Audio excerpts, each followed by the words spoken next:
Alrighty, so today's going to be another reloading style video. So we're planning on going to another long range competition here soon, and we're running out of time, so we've got to just pick a load with 300 Norma Magnum. My buddy's got a 308 and a 300 Norma, and he obviously wants to shoot the 300 Norma at this competition. Now we only have about 60 or 70 rounds through the gun, so we don't have an amazing load worked up, but we did find a load that shot around an inch, had a good SD and good velocity with the 230 grain Match King. Now we're using Peterson 2x fired brass, Federal large rifle primers, US 869, and we're going to shoot 98.5 grains at a cartridge-based ogive of 2.760. And so what I'm going to go ahead and do today is I'm going to show you how I load these up. Now my methods for loading 300 Norma Magnum are a little bit different than what I've showed in the past, and that's for a couple of reasons. Number one, I don't have all of the shell holders and things like that like I do for my other cartridges, so like we have to prime on the press, and because it's a ball powder, we're going to use a powder thrower as well just to make the process a little bit easier. So I thought you guys might enjoy taking a look and seeing how this is done. Now again, this isn't how you should do it, this is just how we're going to do it today, so hope you guys enjoy. Alright, so this brass we have is already sized, it's already cleaned, it's already deburred and chamfered, it's ready to prime. Now, as I talked about a bit ago, I don't have the shell holder for my Lee hand priming tool, which I don't even know if they make it for this cartridge. I assume they do. So what we have to do here is prime on our press. So the Lee press I have has these little priming adapters where you basically have to manually put that primer in. Just put that one in upside down, so that wouldn't be well. For each one, and then you use the force of that press to prime these pieces.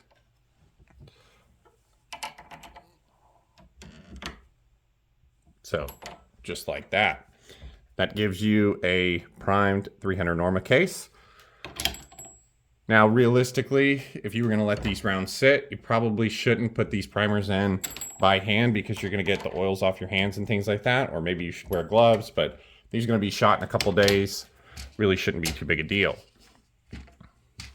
Now, as you can tell, this process isn't nearly as fast or convenient as how I typically prime, but it really does a decent job, it seems like. If we loaded up a lot of these pretty often, I would obviously look and see how much that shell holder is, because, or if they have it, because they're really not too expensive, and this takes a long time compared to priming all of them. So I'll go ahead and get the rest of these primed, and then we'll see at weighing out some powder. All right, so we're gonna go ahead and try to drop these loads with our Lee powder measurer here.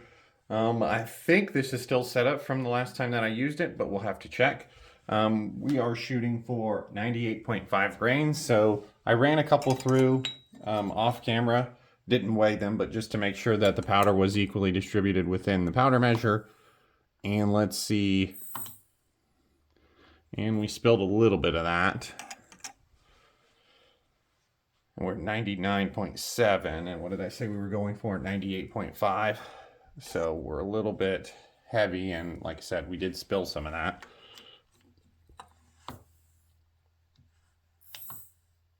My pan is a little bit small for these huge loads. Yeah, so that's 100 grain. So we need to go ahead and adjust this just a little bit here. Try that.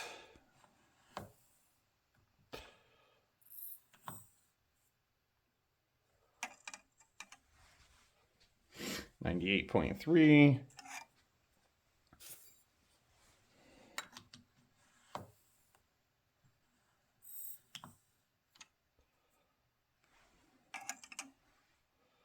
$98.3, so we just need to go out just a little bit.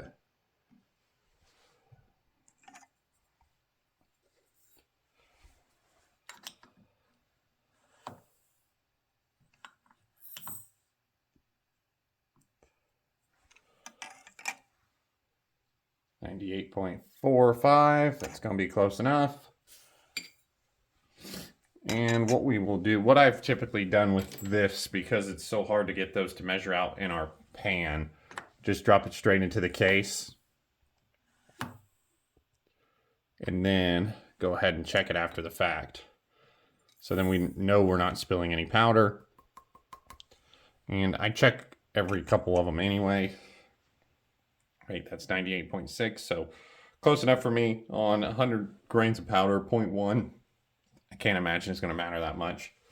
So we'll go ahead and dump powder into that case there. Let's see if you can get that into view there where you guys can see it.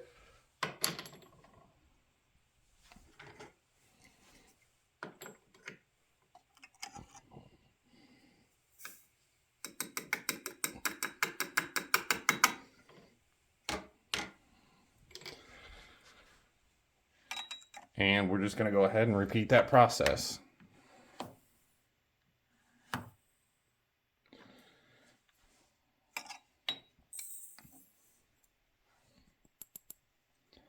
All right, and 98.5, so again, perfect as far as I'm concerned. Drop that powder.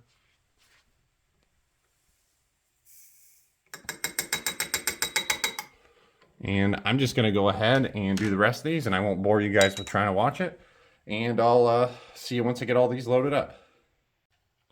Alrighty, so I went ahead and got all of our powder charges weighed out, and that turned out pretty good actually. I typically weigh about every fifth one just to make sure nothing crazy is going on and just to be extra safe or careful. And none of them that I weighed were any different than 98.4 or 98.5. So that's plenty consistent for what we need here. Using that ball powder, it measured pretty well out of our Lee powder measure. Now we're using our RCBS Match Master die to go ahead and seat some of these 230 Match Kings. So these are an extremely long bullet, right? Can't really tell there, but they are very long if you consider the length of the case versus the bullet. So we decided we were going to seat these at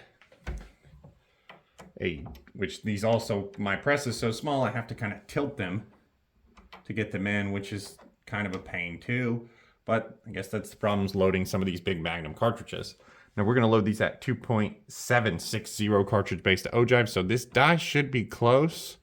So what I'm going to do is go ahead and back out just to be sure that we don't seat them too short. Seat that bullet. And then using my cartridge based ogive from Hornady, the Hornady tool. Yeah, so we are at 2.819, which is very long, which is good because we wanted to start out long. So let's go down about 50 and see how close that gets us. So 5, 10, 15, 20, 25, 30, 35, 40, 45, and 50.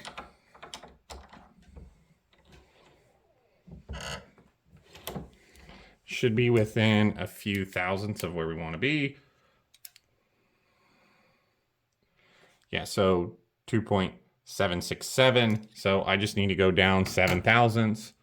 So 1, 2, 3, 4, 5. Let's try that. That's about 6.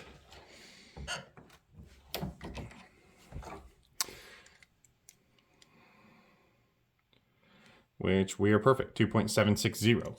So I'm just gonna go ahead and we're gonna do that for the rest of these rounds here. And I'll show you a few of them. See if we get consistent numbers with our cartridge-based ogive numbers. And then we will take a look at our finished product there.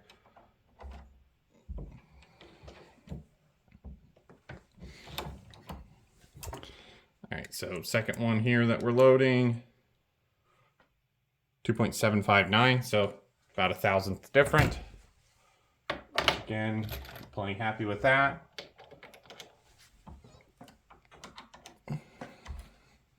And we'll do the third one here. And then I'll probably just go ahead and load all these because it's kind of a pain with the camera here. All right, so that one is just a little bit shorter as well at 2.758. So we're pretty close and plenty consistent for what we're trying to do with this. So let me see you whenever we finish seating all these. Alrighty, so I went ahead and I've got them all loaded here. He had 38 of them left. It takes 36 to shoot this competition, so he's got 2 spares. Pretty nice looking around there. We'll see how they shoot. You guys probably won't see the whole clips from his competition with these rounds because my wife's not going with me to this competition, so it's going to be kind of tough to film everything. But I'll definitely try to get some video of him shooting some of the longer targets, maybe some of the 1,000 and 900 yard targets, and see how these do. Now, he doesn't get to shoot too much. You know, he's had this gun for over a year, and he's got, I don't know, maybe like 70 rounds through it. So it'll be fun to shoot these either way. So we'll let you know how they turn out. Thanks for watching, and this is the first video of me loading some Magnums on here. So hope you guys enjoyed it. We'll see you next time.